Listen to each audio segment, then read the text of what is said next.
السلام علیکم ورحمۃ اللہ وبرکاتہ۔ بسم اللہ الرحمن الرحیم۔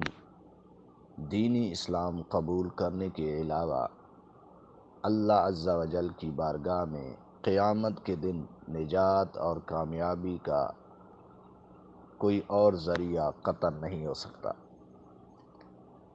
سورہ آل عمران آیت نمبر 85 میں اللہ تبارک و تعالی ارشاد فرماتا ہے وَمَن يَتَّبِعْ غَيْرَ الْإِسْلَامِ دِينًا فَلَن يُقْبَلَ مِنْهُ، اور جو کوئی اسلام کے سوا کسی اور دین کو چاہے گا تو وہ اس سے ہرگز قبول نہیں کیا جائے گا۔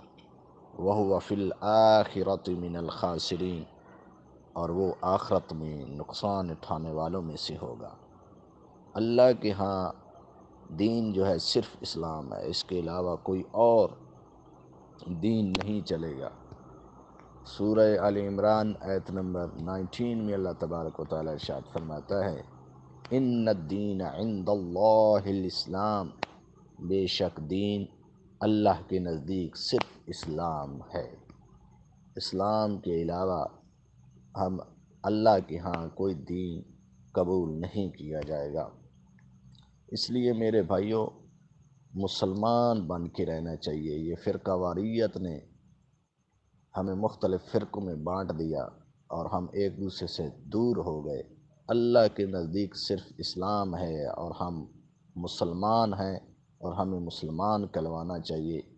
اللہ تبارک و تعالی ارشاد فرماتا یا ایھا الذین آمنوا اتقوا اللہ حق تقاتہ ولا تموتن الا وانتم مسلمون، اے ایمان والو اللہ سے ڈرو جیسے اس سے ڈرنے کا حق ہے، اور تمہاری موت صرف اسی حال پر آئے کہ تم مسلمان ہو۔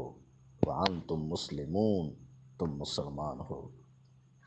اللہ تبارک و تعالیٰ ایک اور مقام پر ارشاد فرماتا ہے ان الذین فرقوا دینہم وکانوا شیعا لست منہم فی شیء، بے شک جن لوگوں نے جدا جدا راہ نکال کر اپنے دین کو پارا پارا کر دیا، مختلف فرقوں میں بانٹ دیا اور مختلف فرقوں میں بٹ گئے، انما امرہم الی اللہ ثم ینبئہم بما کانوا یفعلون، آپ کسی چیز میں ان کے تعلق دار اور ذمہ دار نہیں ہیں، بس ان کا معاملہ اللہ ہی کے حوالے ہے، پھر وہ انہیں ان کاموں سے آگاہ کر دے گا جو وہ کیا کرتے تھے۔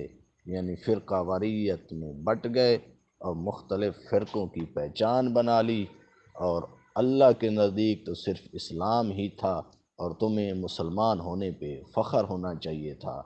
اللہ تبارک و تعالی ہمیں فرقہ واریت سے بچائے۔ وما علینا الا البلاغ المبین۔